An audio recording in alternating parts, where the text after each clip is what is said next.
Dieu nous accueille, il se réjouit de nous voir réunis une nouvelle fois ce matin. Recevons de lui la grâce et la paix dans nos cœurs et dans notre vie. Et voici la bonne nouvelle, avant que nous ne le cherchions, il nous a cherchés. Avant que nous ne le connaissions, il nous a connus. Avant que nous ne venions ici, il nous avait convoqués. Père, donne-nous ton esprit, car ta promesse a été faite pour nous et pour nos enfants, ainsi que pour tous ceux qui vivent au loin et que tu appelleras. Amen. Chante, ô mon âme, la louange de l'Éternel. Je veux louer l'Éternel toute ma vie. Je veux chanter pour mon Dieu tant que j'existe. Ne compte pas sur la puissance humaine, elle ne peut sauver. Quand son souffle s'en va, elle retourne à la terre, et ce jour-là meurent les projets humains. Mais il est heureux celui qui s'appuie sur le Dieu de Jacob. Il est heureux celui qui met son espoir dans l'Éternel, son Dieu. C'est lui qui a fait et le ciel, et la terre, et la mer, et tout ce qu'il renferme. L'Éternel est fidèle pour toujours.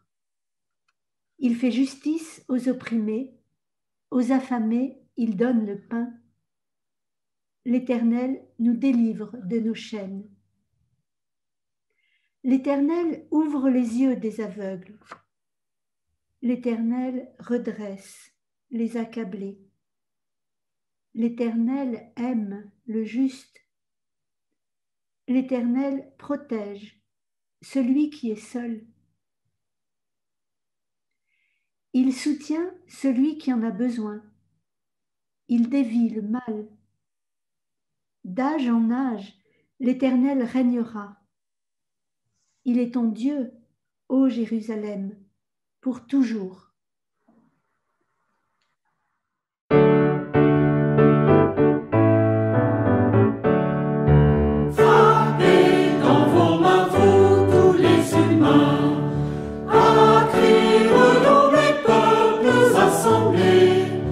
Exultez de joie car voici le roi. Redoutable et doux Dieu veille sur vous. Son bras souverain, sa puissante main étend à jamais son règne de paix. Si Dieu a choisi Israël pour fils, s'il l'a secouru, s'il l'a maintenu, c'est pour proclamer par son bien-aimé.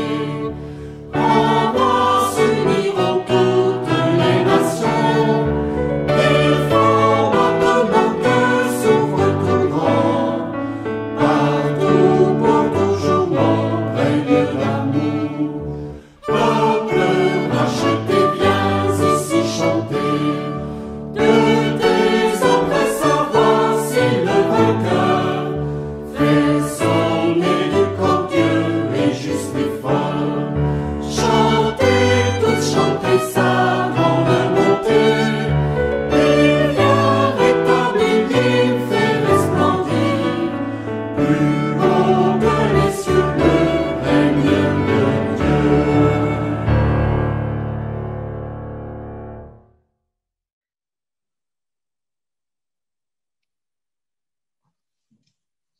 La barre est trop haute, Seigneur. La barre est trop haute. Chaque jour, nous essayons de maîtriser notre dureté. Chaque jour, nous essayons de pardonner aux autres et à nous-mêmes de n'être pas à la hauteur de nos prétentions. Chaque jour, nous essayons d'être sincères, honnêtes et droits. Chaque jour, nous livrons un combat acharné pour obtenir et donner la paix. Et jour après jour, le constat est le même, l'échec. Chaque soir, nous nous rendons compte qu'une fois de plus, nous sommes passés à côté du but que nous décelons dans tes exigences. La barre est trop haute, Seigneur. La barre est trop haute. Le Seigneur sait que la barre est trop haute pour nous. Alors, il nous envoie par la bouche des prophètes, et ce matin, par la bouche du prophète Ésaïe, une parole d'espérance, une parole d'amour. Parole du prophète Ésaïe au chapitre 43, versets 1 à 4. Ne crains rien, car je t'ai racheté. Je t'appelle par mon nom, tu es à moi, car je suis l'Éternel ton Dieu. Je suis ton sauveur. Parce que tu as du prix à mes yeux et que je t'aime, ne crains rien, car je suis avec toi. Assurés de ce regard bienveillant de Dieu sur nos vies, assurés de son amour, nous pouvons tenter de nous mettre sur le chemin qu'il nous propose. Et ce chemin, ce matin, nous est donné par l'épître de Paul aux Galates au chapitre 4, verset 13. Soyez les serviteurs les uns des autres. Faites-vous par amour les serviteurs les uns des autres. Toute la loi se résume dans cette seule parole. Tu aimeras ton prochain comme toi-même. Le fruit que porte l'esprit, c'est l'amour, la joie, la paix, la patience, la bienveillance, la fidélité, la douceur et la maîtrise de soi. Si nous vivons par l'esprit, marchons aussi selon l'esprit.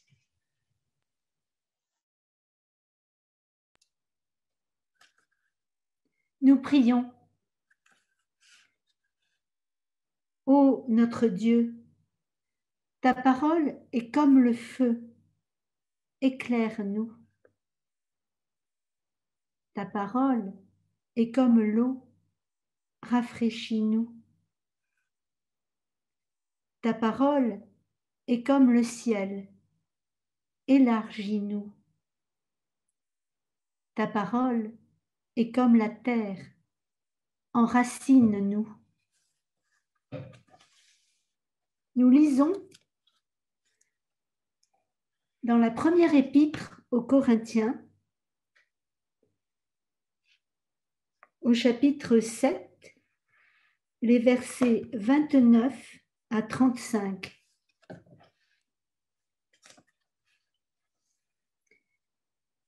Frères et sœurs chrétiens, je vous le dis, il reste peu de temps.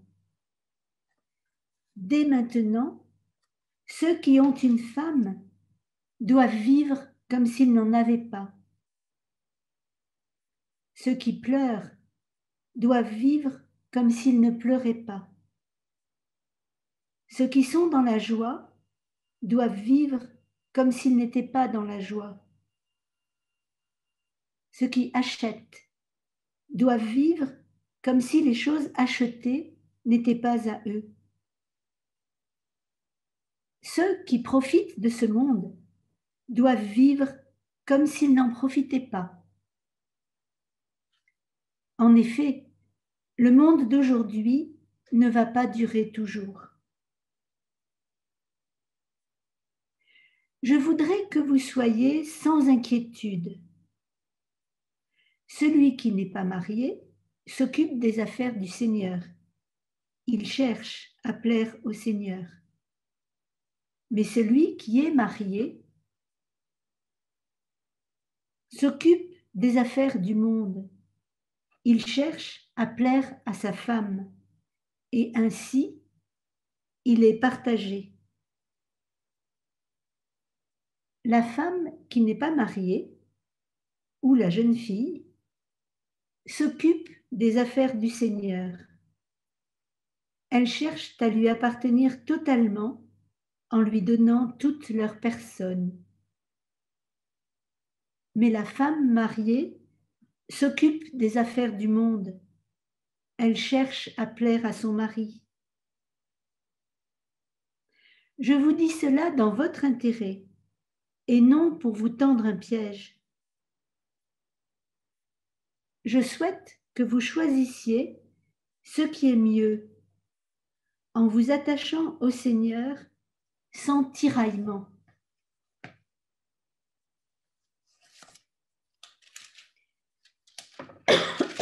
Et dans le livre de la Genèse, au chapitre 2, les versets 21 à 24. Alors, le Seigneur fait tomber l'homme dans un très profond sommeil. Il lui prend une côte et il referme la peau à sa place. Avec cette côte, le Seigneur fait une femme et il l'amène à l'homme. Alors l'homme dit, « Cette fois, voici quelqu'un comme moi. Elle tient vraiment de moi, par tout son corps. On l'appellera femme de l'homme parce qu'elle vient de l'homme. C'est pourquoi l'homme quittera son père et sa mère pour vivre avec sa femme, et les deux deviendront comme une seule personne. »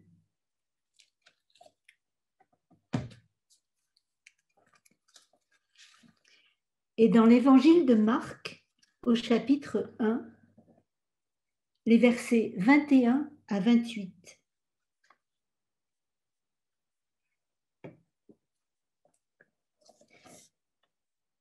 Jésus et ses disciples arrivent à la ville de Capernaum.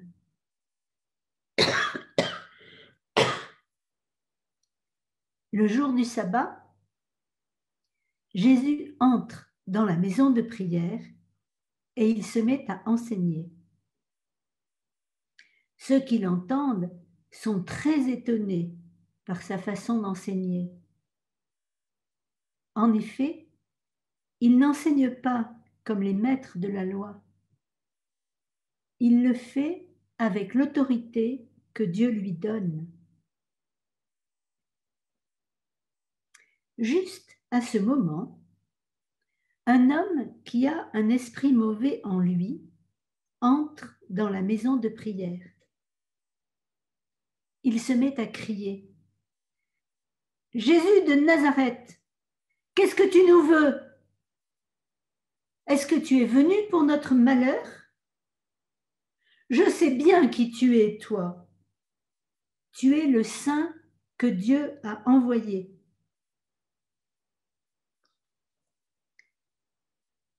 Jésus menace l'esprit mauvais en lui disant, « Tais-toi et sors de cet homme. » L'esprit mauvais secoue l'homme avec force et sort de lui en poussant un grand cri. Tous sont très étonnés et ils se demandent entre eux, « Qu'est-ce qui se passe? » Cet homme enseigne d'une façon nouvelle et avec assurance. Il commande même aux esprits mauvais et ils lui obéissent. Alors, les gens se mettent à parler de Jésus dans toute la région de la Galilée. Jésus le Christ, lumière intérieure, ne laisse pas mes ténèbres me parler. Jésus le Christ, lumière intérieure, donne-moi d'accueillir ton amour. Jésus le Christ,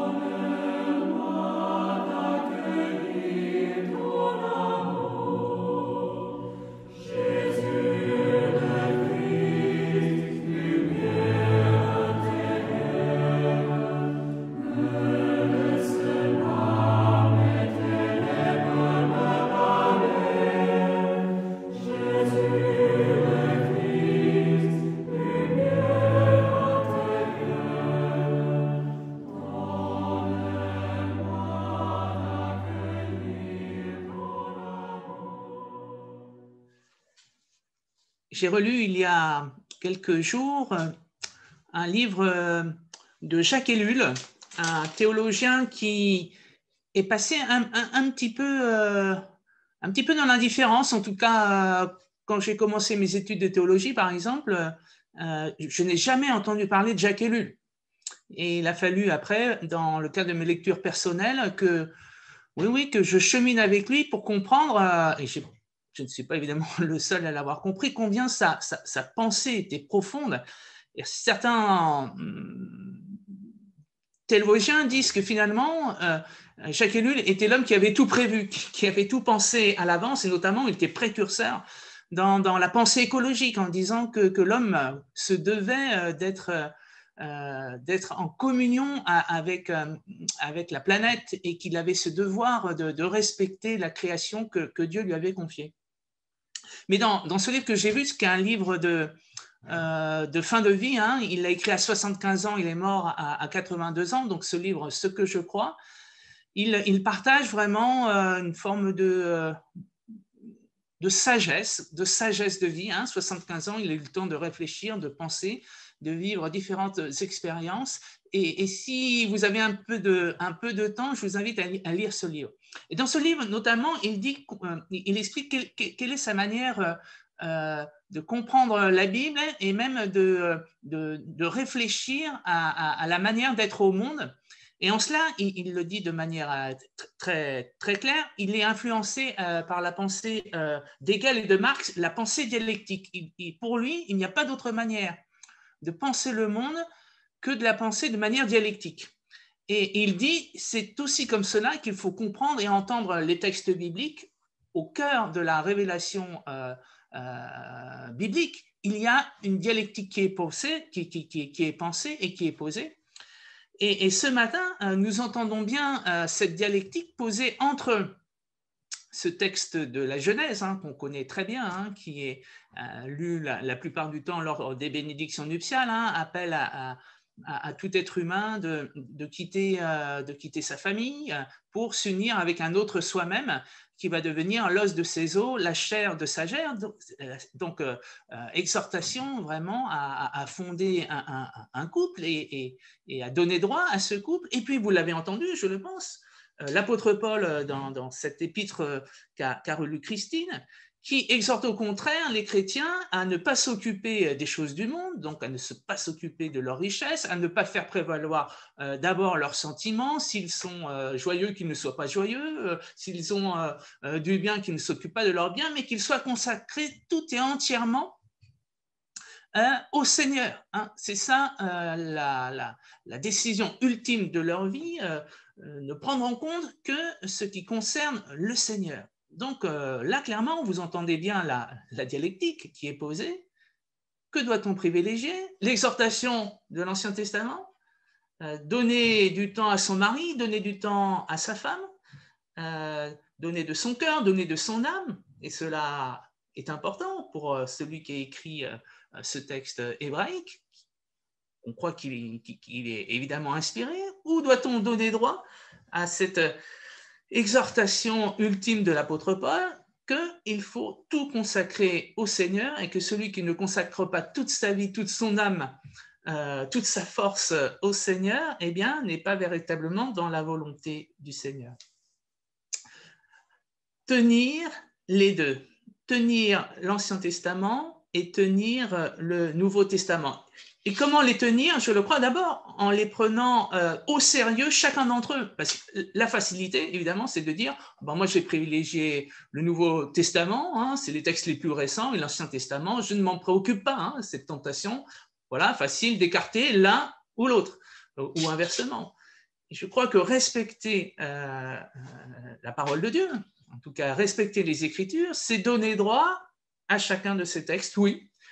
Si nous avons été appelés à nous unir avec un autre nous-mêmes, avec notre mari, notre femme, notre compagnon, notre compagne, alors il nous faut entendre justement ce texte de l'Ancien Testament qui nous dit que fonder un couple, que donner son âme, son cœur à un autre lui-même, cela nécessite du temps, cela nécessite du cœur, et qu'il ne faut pas s'y engager à la légère. Il faut entendre cela.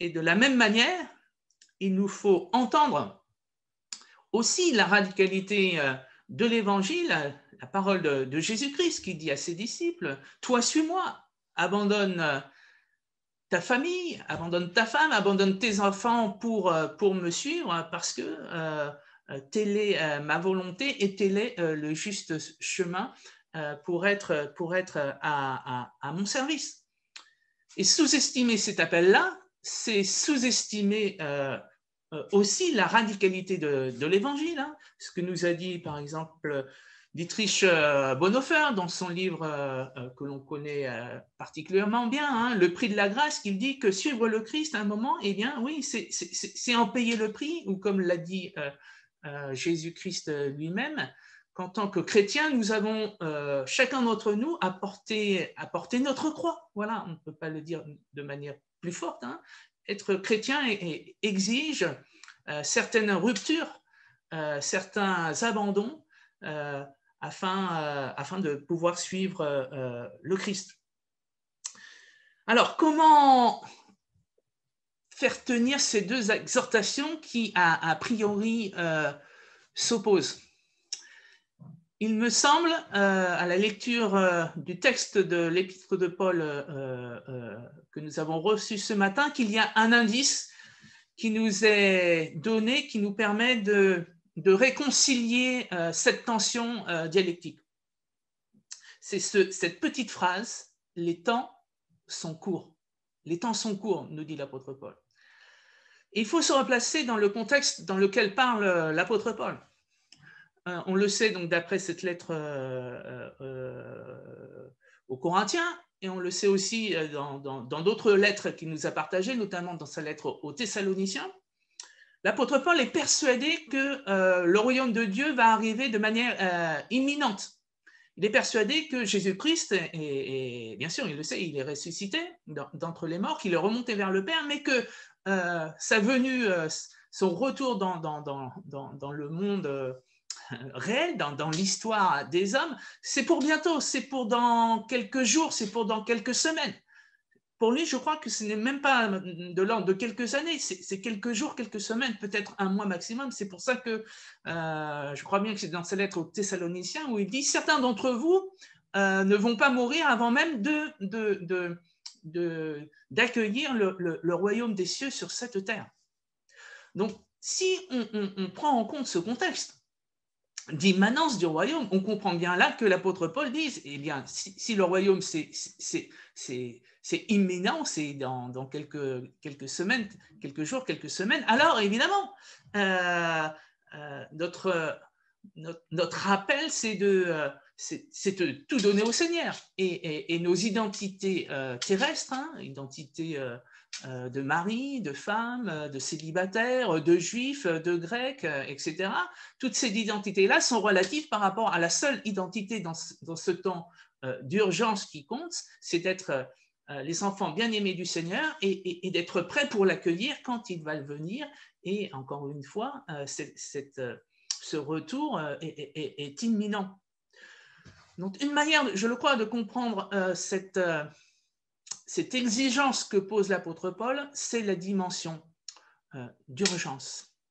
Et c'est de la même manière que j'entends les paroles qui peuvent être radicales, qui peuvent être perçues comme radicales, et qui le sont d'ailleurs de la part du Christ quand il dit à ses disciples « Suivez-moi, je vous ferai pécheurs d'hommes », quand il les invite à quitter leur femme, encore une fois, leur famille, peut-être aussi leurs enfants. Ils ont certainement des enfants, même si les évangiles ne nous le disent pas. C'est qu'il y a aussi une question d'urgence. Le Christ le sait. Il faut que le Fils de l'homme meure et qu'il ressuscite d'entre les morts. Jésus-Christ sait que son temps est compté. Il sait qu'il va être arrêté et que, oui, que son temps est compté. Alors, il y a urgence pour soigner, comme il le fait dans ce passage de l'Évangile que nous avons relu, urgence pour soigner, urgence pour guérir, urgence pour enseigner, comme il le fait dans cette synagogue ce jour-là. Il y a véritablement urgence, parce que son ministère est court, et donc il y a urgence pour lui de d'entrer dans ce ministère court, non pas seul, et c'est ça qui est très beau, mais d'entrer dans ce ministère aussi avec des disciples, avec des amis autour de lui. Et ça, c'est merveilleux, parce que cela nous dit que le Christ lui-même avait besoin de compter sur l'appui d'amis, sur l'appui de disciples, afin de pouvoir faire son ministère, afin de pouvoir faire la volonté de son Père. Et si le Christ lui-même a éprouvé ce besoin d'avoir autour de lui des amis, des disciples, alors cela conforte aussi notre manière d'être Église ensemble. On ne peut pas vivre sa foi seul. Nous sommes bien sûr appelés à vivre notre foi en équipe, en Église avec sans S, ou plutôt avec un S, en Église avec un S, comme nous l'a rappelé la célébration que nous avons partagée la semaine dernière.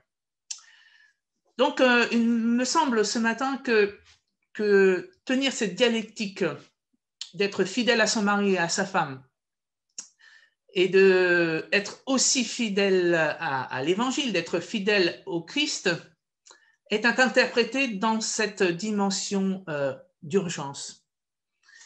Alors, qu'est-ce que cela peut signifier pour nous aujourd'hui?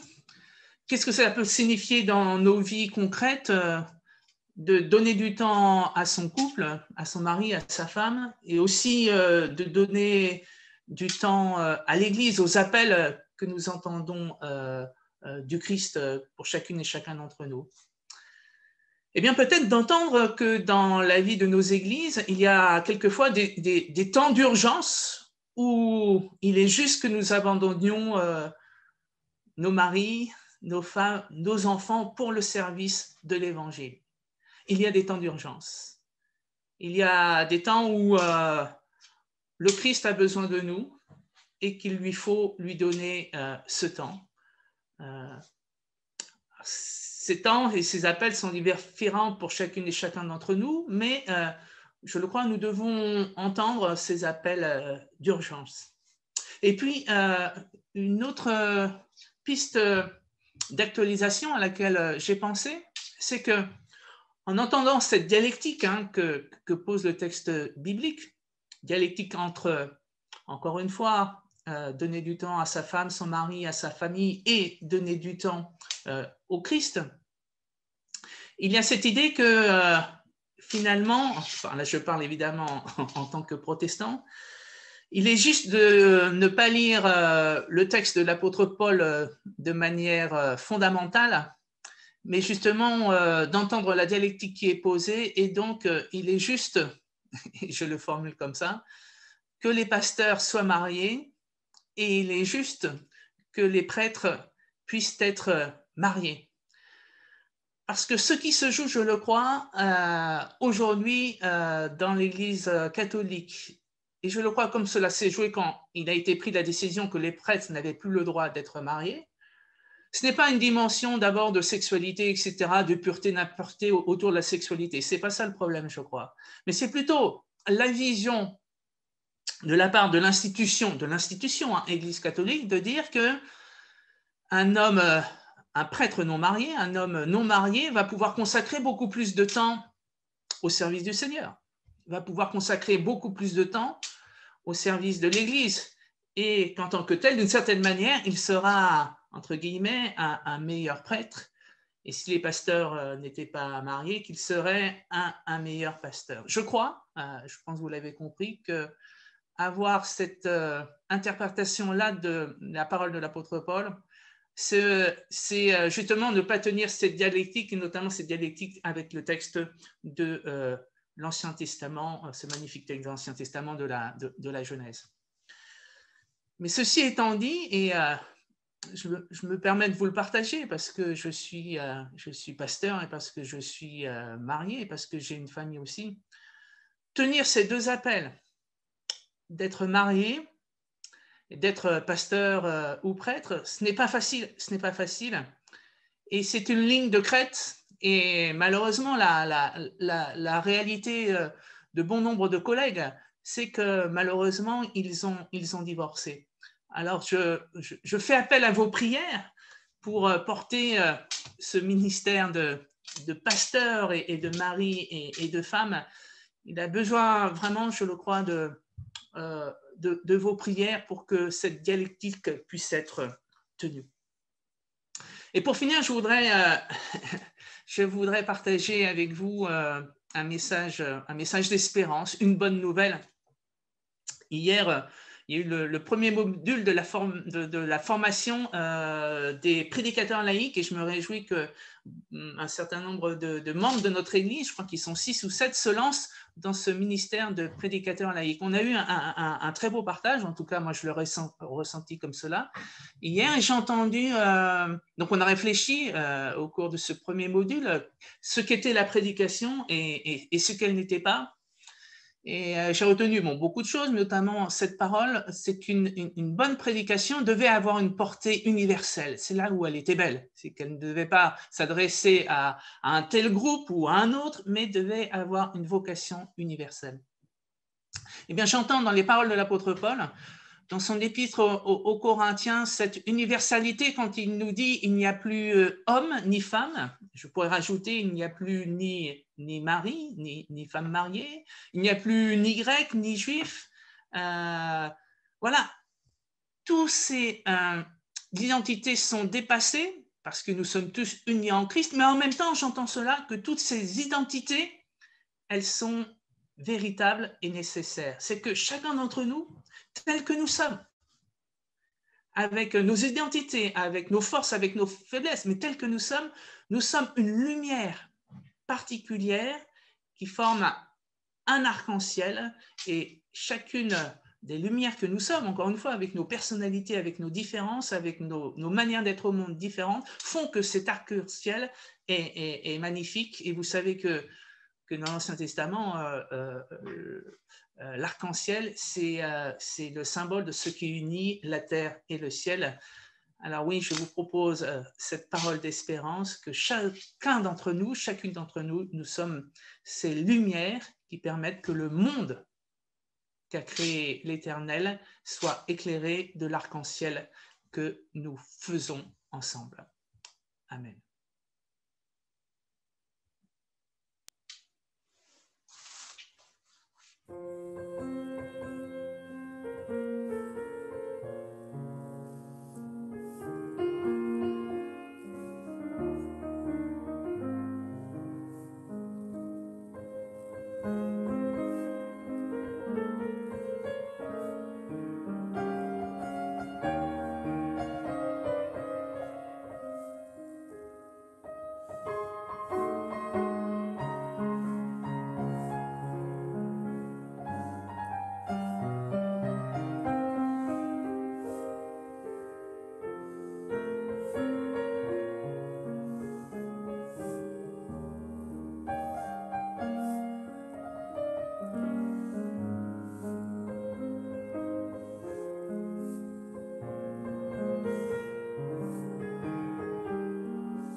Nous confessons notre foi. Je ne crois pas que je puisse confesser ma foi sans la vivre. Je ne crois pas que je puisse dire avec quelques mots ce que je crois. Je ne crois pas que je puisse dignement parler de Dieu sans entrer en dialogue avec lui. Je ne crois pas que l'homme puisse enfermer Dieu dans une confession de foi. Je crois que finalement, Dieu me dira qui je suis. Je crois que Jésus est le visage humain de Dieu. Je crois que l'Esprit de Dieu me guide et m'inspire. Je crois que la lumière de Noël brille sur chacun de nos jours. Je crois que le futur de Dieu avec nous est plus important que notre passé, avec ou sans lui. Je crois que Jésus-Christ est mon Seigneur et Sauveur. Amen.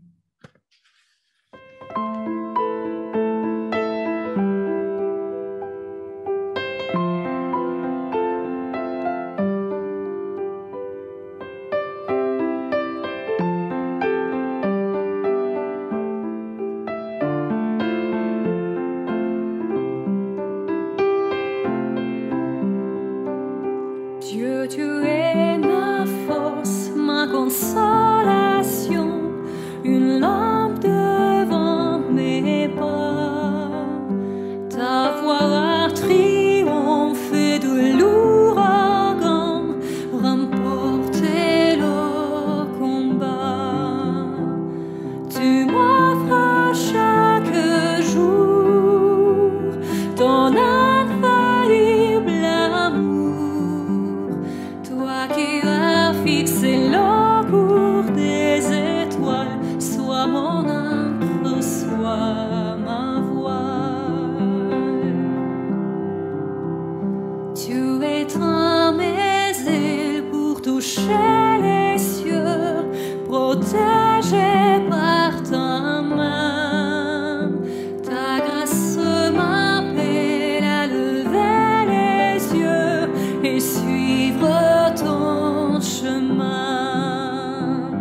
Tu m'offres chaque jour ton infaillible amour. Toi qui as fixé le cours des étoiles, sois mon ancre, sois ma voile. Ta miséricorde coule de la croix, ton sang m'a racheté. Tout ce que je suis me vient de toi, sans fin je te louerai. Tu m'offres chaque jour ton infaillible amour. Toi qui as fixé le cours des étoiles, sois mon ancre, sois ma voile. Tu m'offres chaque jour ton infaillible amour. Toi qui as fixé le cours des étoiles, sois mon ancre, sois ma voile. Sois mon ancre, sois ma voile. Sois mon ancre, sois ma voile.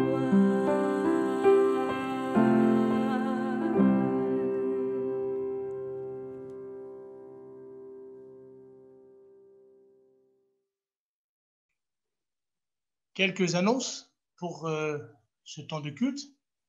D'abord, comme chaque dimanche, souhaiter la bienvenue et un accueil tout particulier pour les personnes proches ou lointaines qui ne sont pas familières de notre communauté, qu'elles se sentent ici chez elles, comme si nous étions tous rassemblés au temple de Grenoble.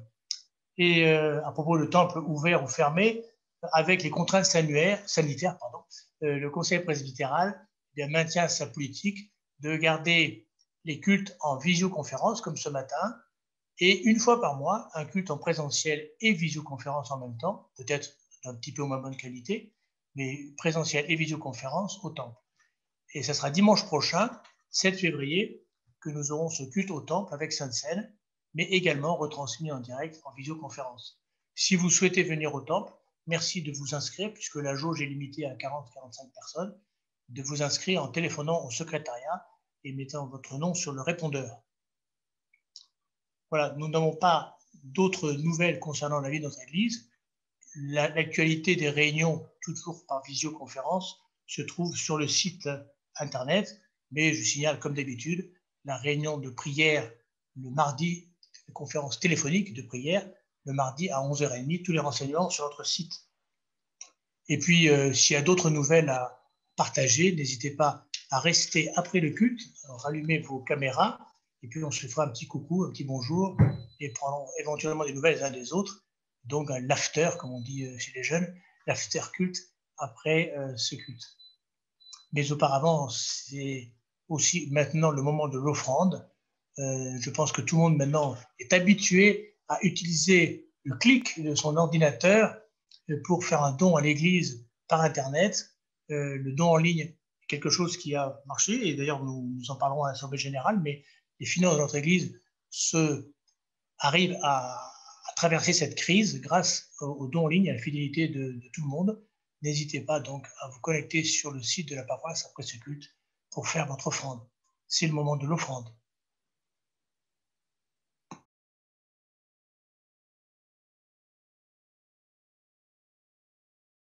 Je vous invite à la prière.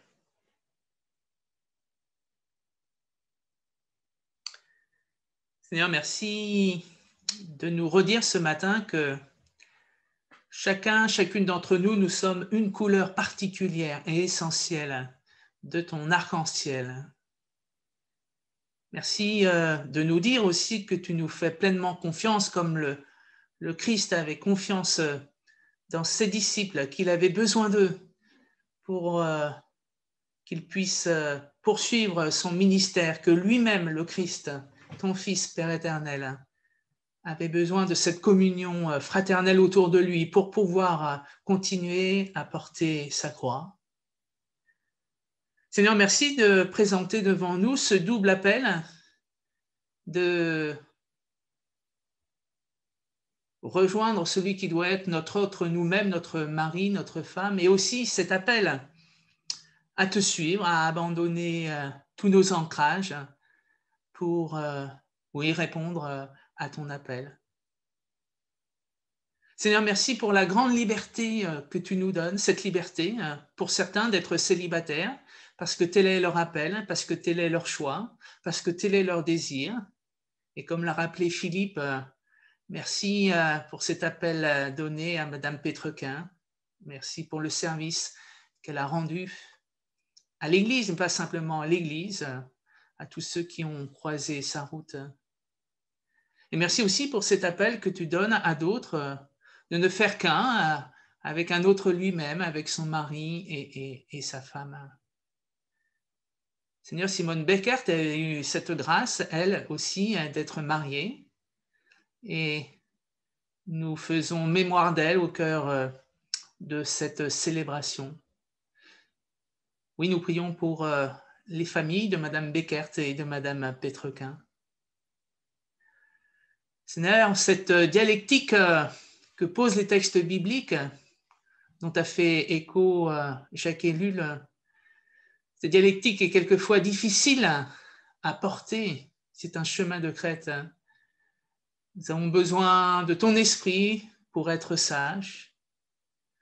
Nous avons besoin à la fois de ton esprit pour savoir donner du temps à nos familles. C'est bien sûr aussi une manière de les aimer. Et nous avons besoin aussi de ton esprit pour savoir quitter nos familles, pour répondre à ton appel dans les moments décisifs, dans les moments d'urgence, dans les moments où tu comptes sur nous, sur nos forces, pour que ta volonté soit faite dans ce monde. Oui, Seigneur, inspire-nous. Sans toi, ce chemin de crête est trop difficile à tenir. Seigneur, bien sûr, nous prions pour notre pays et pour notre monde touché par cette pandémie de Covid. Là aussi, pour toutes les autorités qui doivent prendre des décisions, c'est un chemin de crête Quelle piste privilégiée? Faut-il confiner ou non? Alors Seigneur, oui, inspire les gouvernements, les autorités. Tu nous appelles à prier pour ces gouvernements, ces autorités, nous le faisons. Et puis, inspire-nous, à nous qui devons obéir à ces décisions. Inspire-nous aussi de la bienveillance, quoi qu'il advienne. Merci Seigneur pour ton amour, merci pour ta fidélité. Et nous voulons chanter maintenant le Notre Père, ces paroles que tu as enseignées aux premiers disciples. Amen.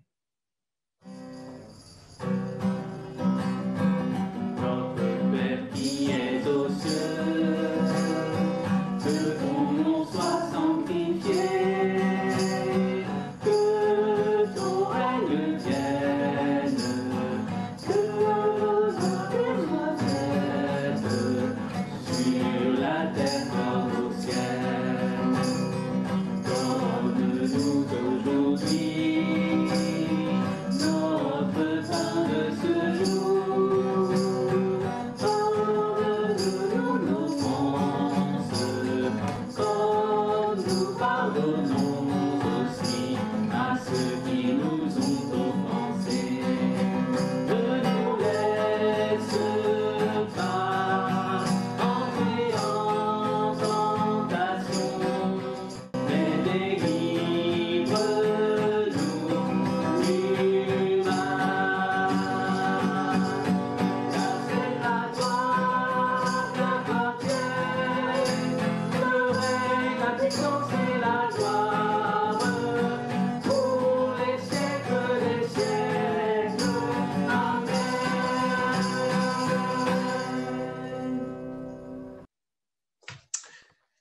Frères et sœurs, recevez la bénédiction de la part de Dieu. Allez et marchez, que le monde voie votre lumière, qu'il entende votre parole, qu'il ressente votre joie, car vous êtes les témoins du Christ ressuscité. Que le Dieu de l'espérance vous remplisse de toute joie et de toute paix dans la foi, afin que vous débordiez d'espérance par la puissance de l'Esprit. Amen.